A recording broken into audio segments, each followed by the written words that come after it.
this and see. This is 1,261 days. And let's check to see if we are on.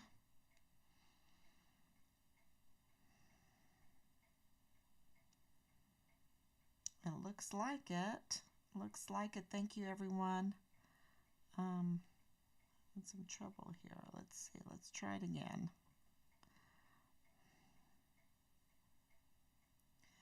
Okay.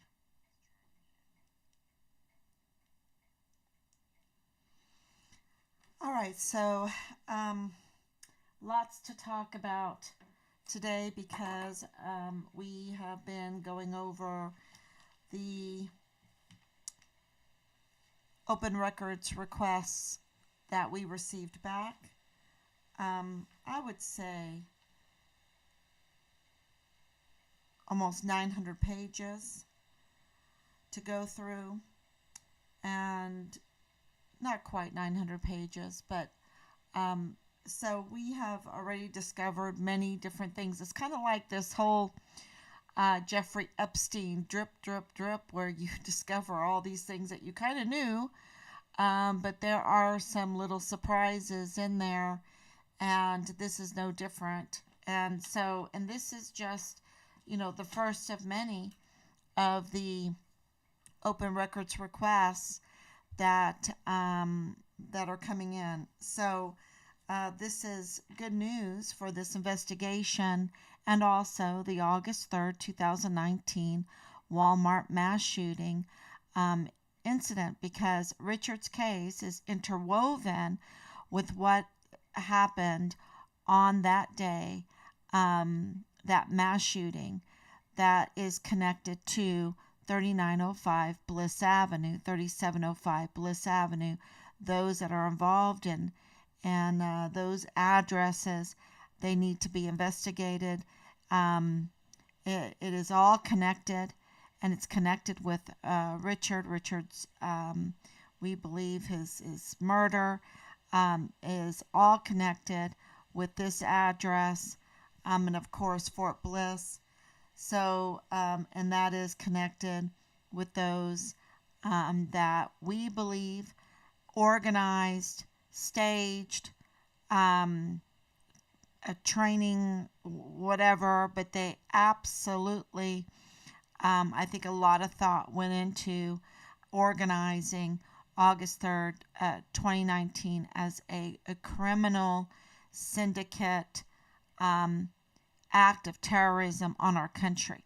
I mean, I really, did Patrick Crucius take part? Yes.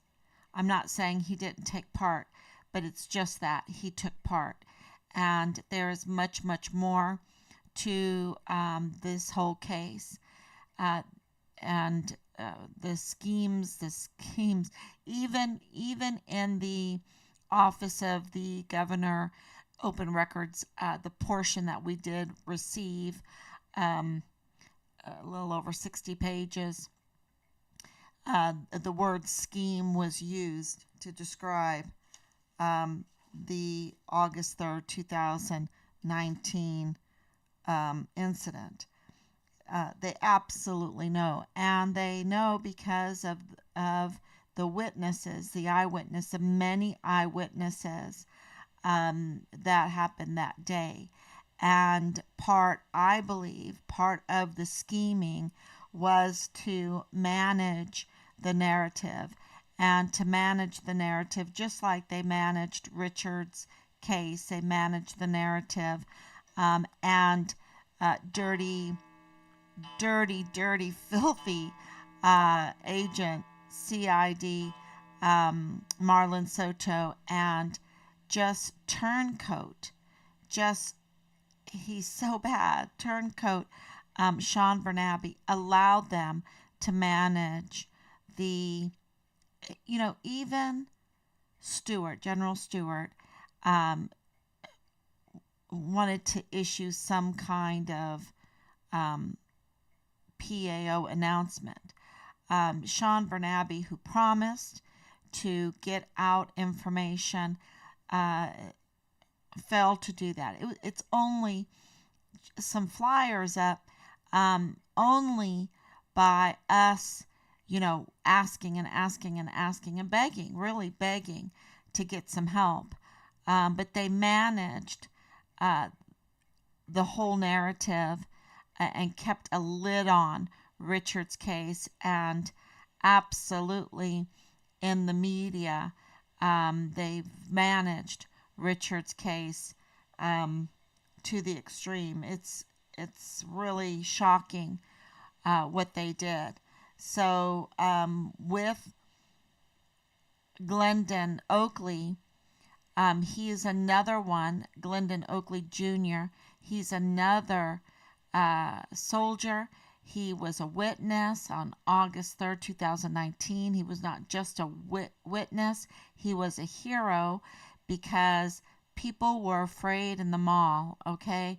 They were afraid in the mall, and they heard gunshots in the mall. If the gunshots were near in the mall, the mall is a closed system, right? They have double entry into the mall because of air conditioning, because of the climate control.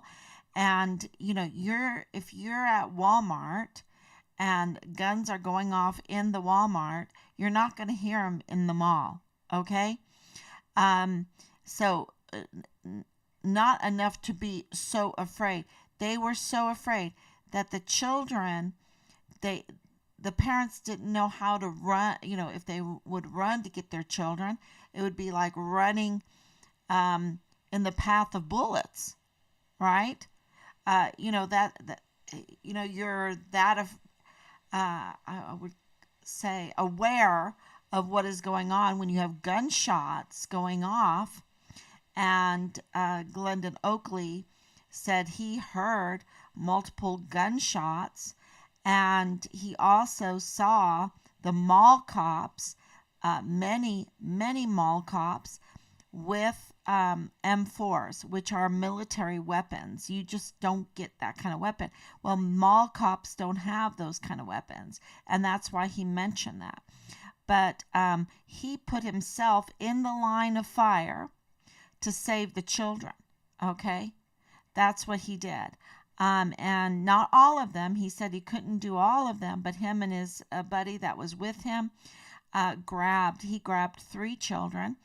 And so he really, in the video, was concerned about the children.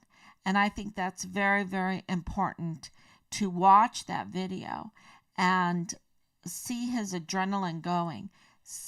Because it's the adrenaline of a hero. You can hear it, you can see it.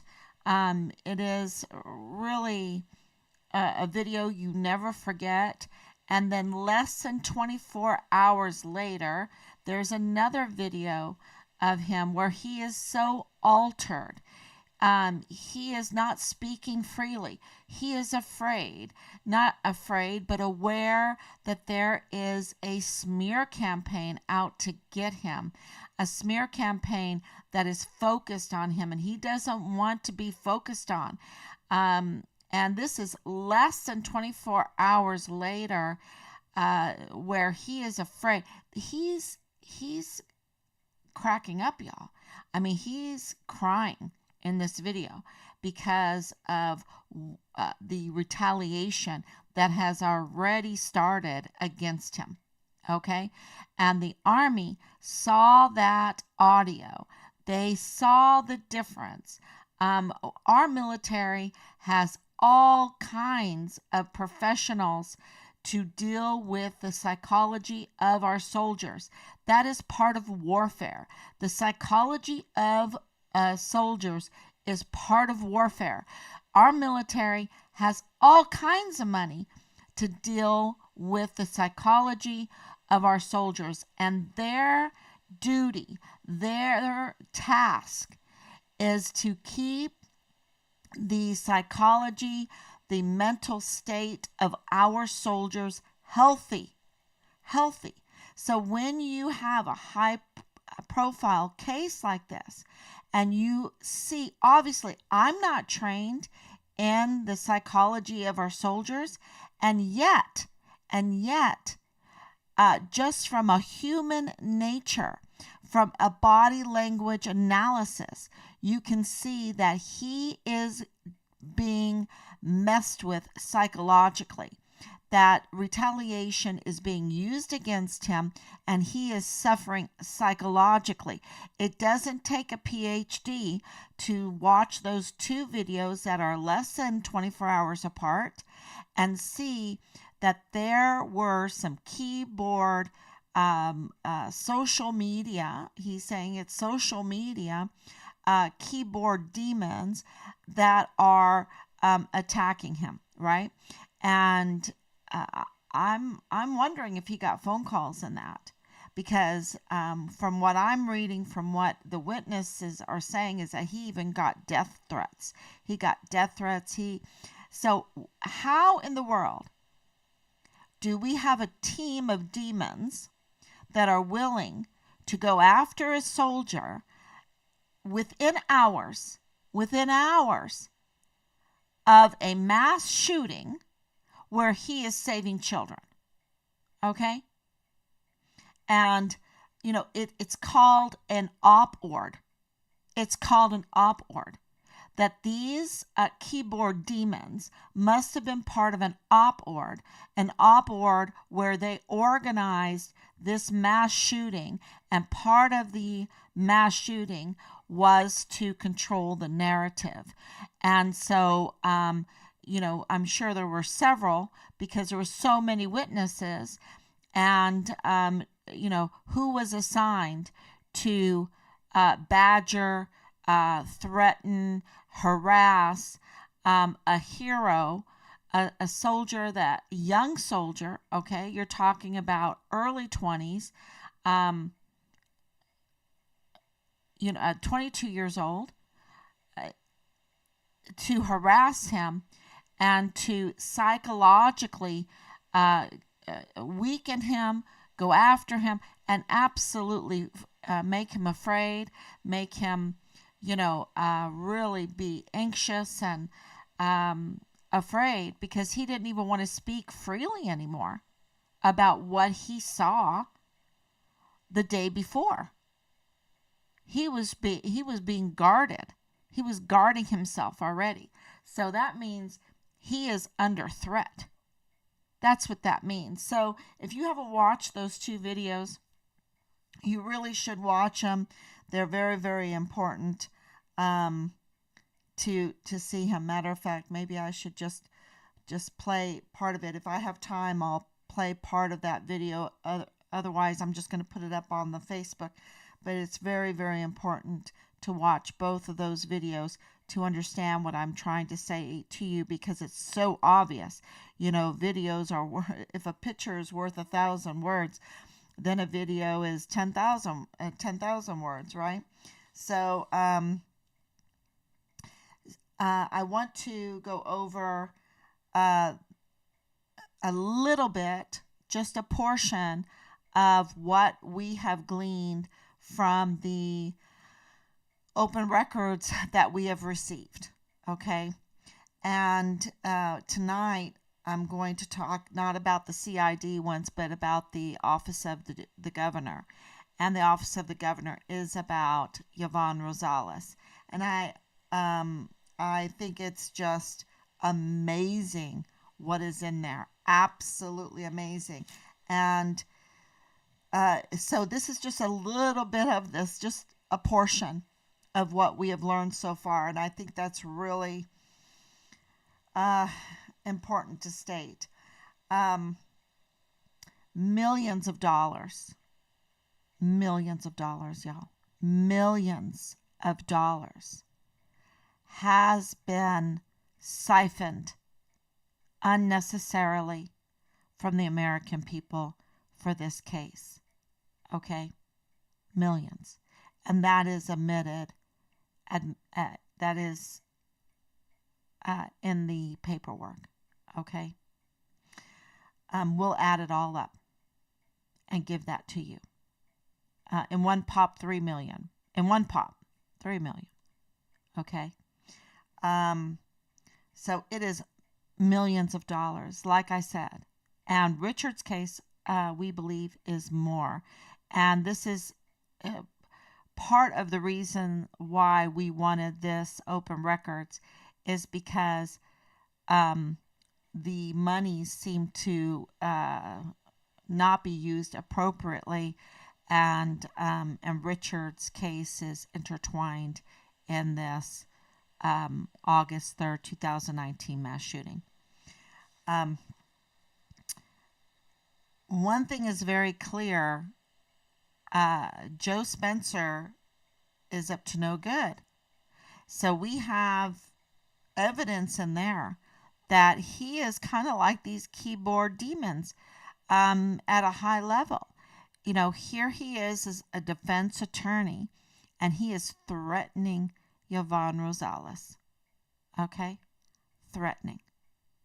And we are...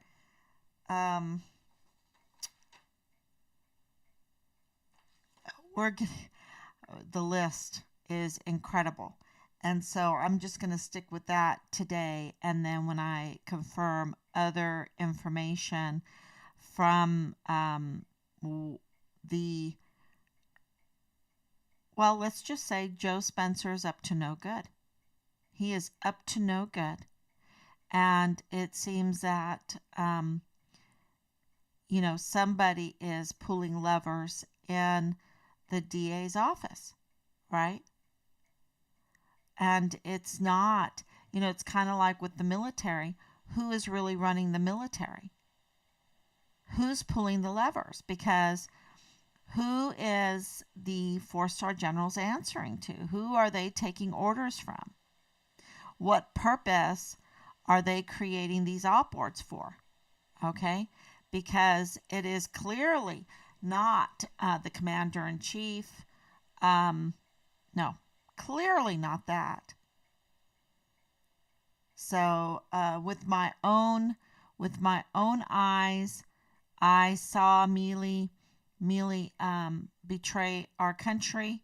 Mealy, McConville, Garrett, Bernabe, they have betrayed our country. They have committed crimes against humanity, and it just gets worse all the time because it just piles up and piles up. And this J6 thing, with Donna Martin, absolutely failure to uphold their oath. Absolutely. I just can't even tell you how they are just turncoats. They are real turncoats. And so is John Briggs. And this is also another attorney, and the assistant district attorney under Jaime Esparza, under Yvonne Rosales. Yvonne Rosales fired him, and I'll explain why through this paperwork that I understand. And John Briggs can call us and defend himself if he wants. I mean, whatever. But I'm going to report right now that he's a turncoat, and then he was fired under Yvonne Rosales, and then brought back under Bill Hicks, and Bill Hicks under really a sketchy appointment, and he's up to no good. And so someone is controlling the DA office. That is what I'm saying. And I think the unawares of Yvonne Rosales being the upset candidate, going in there, not being groomed or blackmailed or compromised.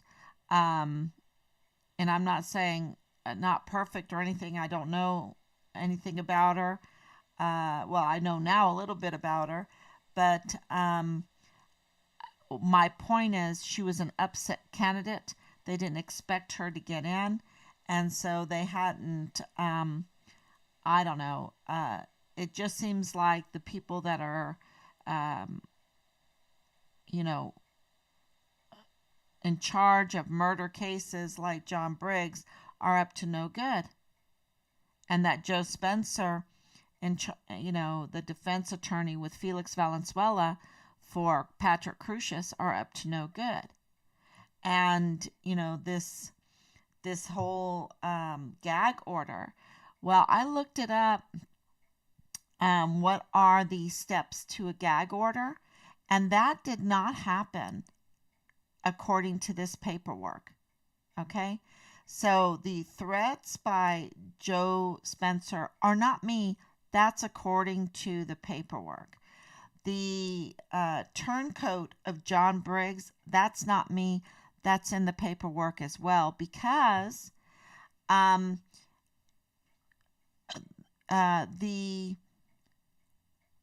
the assault on Yvonne Rosales, and maybe she did some wrong things, but the assault on her, the criticisms, the allegations, is that in the August 3rd, 2019 case, there was not a warrant put out, or a subpoena put out, or, nothing was done. That's the whole point. And I need to bring up the document to read that sentence. But nothing was done. Those are the allegations that, she's getting millions of dollars and not one thing was done. Well, isn't that what Loretta Lynn Hewitt said? The great attorney from San Antonio that was brought in by Bill Hicks, that got fed up with dealing with John Briggs because they weren't moving the case forward. Nothing had been done. And it was in pieces. So, that's not me. That's the paperwork. And, so you can give allegations to Yvonne Rosales as the DA about the case not being moved forward. But remember, what this paperwork is saying is that John Briggs is not doing his job. He's the sabotager. He's the turncoat, because he had years, he had all kinds of money, millions, and he didn't issue a subpoena. He didn't issue a warrant. He didn't, and let me tell you, I would have had protection for Glendon Oakley. Right? I would have issued protection, and I'm not even in law, but I would have issued protection for Glendon Oakley Jr. because he saw them, those mall cops, those supposedly op-ord staged mall cops with M4s. And he was a witness that gunshots went off in the mall, and that people were so afraid that they couldn't even move to go get their children. And he went and got the children. So I think that is really important information, that John Briggs, who is in charge of all the murder cases, okay? So you can say who in the Biden administration is in charge of murder cases, right? Well, in the DA office, it's John Briggs. And so if there's any criticism towards Yvonne Rosales about a murder case, it is to John Briggs. And that's why she fired him, right? But then he was brought back, which tells you a lot. If he's fired by Yvonne Rosales and then he's brought back, this is all political. This is totally political.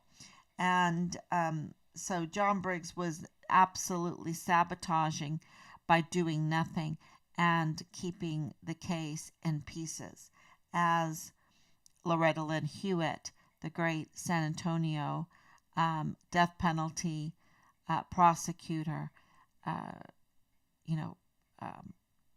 testified to. So the other thing that we thought was very, very odd was Yvonne Rosales' signature on her on the paperwork they don't seem, it seems like people have signed for her because they're not all the same. And so I'm just mentioning that because if you're resigning, I don't think you have other people sign your resignation. Okay? I just don't see when you have 250,000 people voting for you, you don't have other people sign your resignation. And I don't know which one which one is the real one. I don't know. It's really all odd, and I should probably take a screenshot, take a picture of it and put it up. But I think that the signatures are odd. So, maybe she will see this and she will confirm it. The gag order, the standard operating procedures for a judge to bring forth a gag order was not followed. So I believe, according to what I read, the gag order in the case was illegal. Okay, so I think that's and that's kind of talked about. That's what put red flags up. So what is this saying? They put an illegal gag order. They don't want people talking.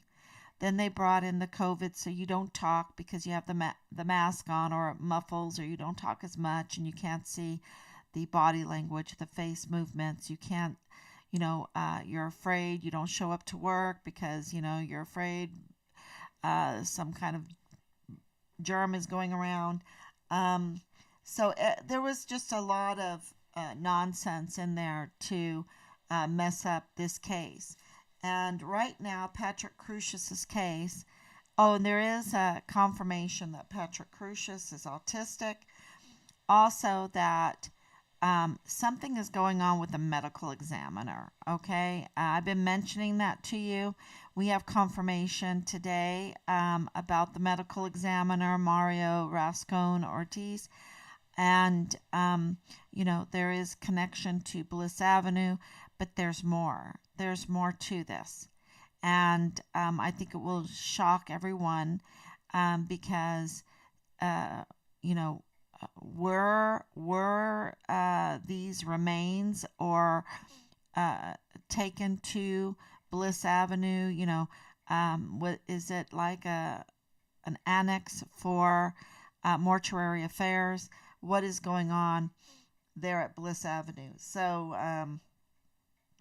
if you know about that, if you're mortuary affairs and you know about that, and you might know about another doctor from William Beaumont Army Medical Center, it seems like another doctor is involved in this, that is up to no good too involved in this. So that is all kind of getting exposed to right now. So a pharmacist too, y'all. A pharmacist. So confirm that Patrick Crusius is autistic. Yes, that has been confirmed. And also, I wanted to let everyone know that Glendon Oakley Jr.'s Social Security number and his name, it has been stolen. Okay, we have confirmation that it has been stolen. I have told you a couple days ago, but I wanted to mention that again. And also with Richard's too, his has also been stolen. So there's a lot of likeness in the two cases. The two cases, both trying to protect children. Richard going to the CPS trying to protect children. Glendon saving children with bullets flying in the mall, and mall cops walking around with M4s, and then being a witness to, because that would be a crime, being a witness to a crime, Richard being a witness to a crime, and being retaliated, both of them being retaliated, their mental state being messed with severely, continuously, and both Richard and Glendon remains were found. They have Glendon's remains. We don't have ours, but both are secret. Okay, The cause of death has not been revealed. It's a secret. Shh, shh. We can't know what Glendon died from in the barracks room in his room on Fort Bliss.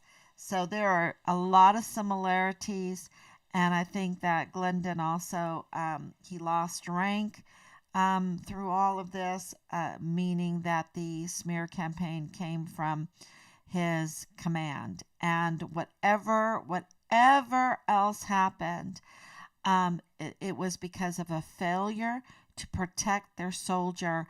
That was a key witness in the Walmart mass shooting, one of the largest cases in the United States. And, that is not debatable. That is exactly what happened. So, and absolutely with Richard too, not being able to protect a whistleblower, that there are security breaches. We know that for a fact. So, because remember that Leilani Hart received unauthorized access to files, and there's just huge breach in security. Okay, so what other thing? There's a couple other things that I wanted to mention tonight, and that is this Walmart case is so important. This August 3rd, which is Dallas Hart's birthday, 2019, is so important because Richard's case is intertwined in that case. And so we were thinking, El Paso is not the right place for that case. Number one, you can't, it's too corrupt, and it's too compromised. Okay, so they need to move that case either to, just let it be, right, into the federal hands, give over jurisdiction, or put it into a little town or to San Antonio. Move the jurisdiction, move the whole court case outside of El Paso. I think that is would give us a fair shake of another try in Richard's case with a different office, or I guess it's the same office, but you'd have people that would be jurors that were not from El Paso. And I think the Walmart case is so big that the proper place needs to be moved. So we're thinking about how to do that, to maybe have a petition to move the Walmart case so that we could get answers for Richard's case. So that I wanted to mention that. I believe that is, oh yes, I have one other breaking news before I leave. And I'll just hint to it. What if we received audio? And this is, a small player, but a very important player. What if we received audio of David Poche talking about Leilani Hart and giving information about Leilani Hart? I think that is very interesting, and that would be really great, right? That would be really great, since our witness said that they were having an affair. So to have David Poche on audio discussing Leilani Hart would be very, very helpful, right? Would be very, very helpful. So that is saying all kinds of things. So we're still going through the audio of DES Thomas Kane. Of course, it was the holidays and so much other breaking news. I mean, this case, it has so many facets. So please pray that we can get through all of this information, that we have because John Briggs's timeline, the DES audios.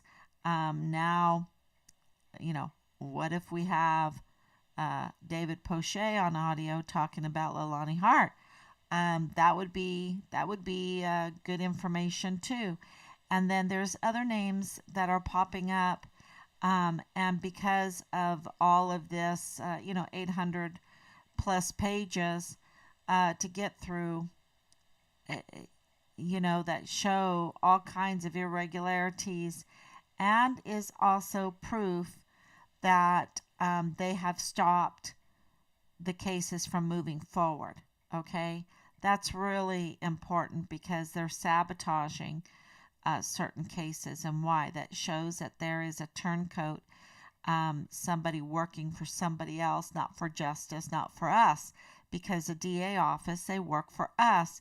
Those millions of dollars is to work for us, not to work for some kind of criminal syndicate, maybe even a foreign domestic syndicate, and for some other person's business plan so they can line their pocket with American taxpayers' money, in where they legalize theft. It's legalized theft. That's what they're doing. And and all their little hobbies, their criminal hobbies that they do, pastime hobbies with the narcotics trafficking and the human trafficking and the child pornography, which is child torture, and the gun smuggling, which, it doesn't seem to have ended. It's been going on for a long time. I even think decades. This weapon smuggling, and with Richard being raised in Germany and Ireland, being far away from the news of the United States, but being American, totally American, and then seeing the corruption, is like, okay, I gotta report fraud, waste, and abuse, right? We gotta report, we see something, say something, report fraud, waste, and abuse, just like Glendon Oakley Jr., where he is like reporting the day of, he is very forthwith on what he is saying, what happened, and the next day he is so guarded. Less than 24 hours later.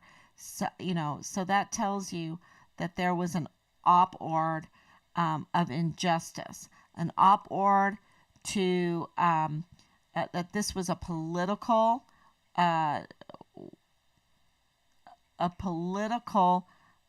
terroristic act.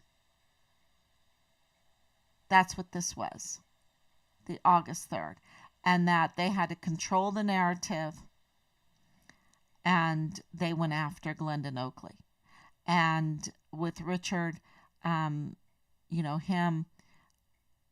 exposing their little illegal hobbies, they had to murder him also, and then smear him too, right?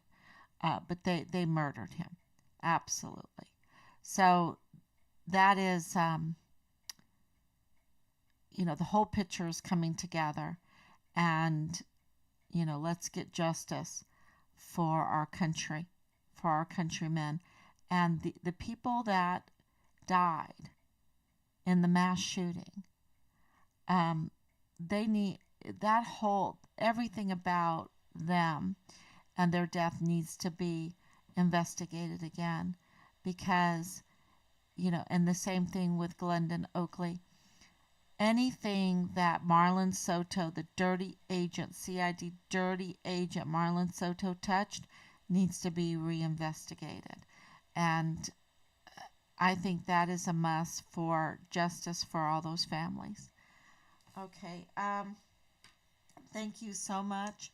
God bless you, and I will be back. Thank you, Anicia, for coming on with 11 prayers, and I will be back tomorrow, God willing. Bye-bye. Oh, one more thing before I go. I did post up that petition to hold the leadership accountable, And, I really think it is really needed that the people will ask, because that's what the petition is. A petition is an asking to hold the leadership who have committed these crimes accountable. That's what that is. So, yeah, I hope that everyone signs it.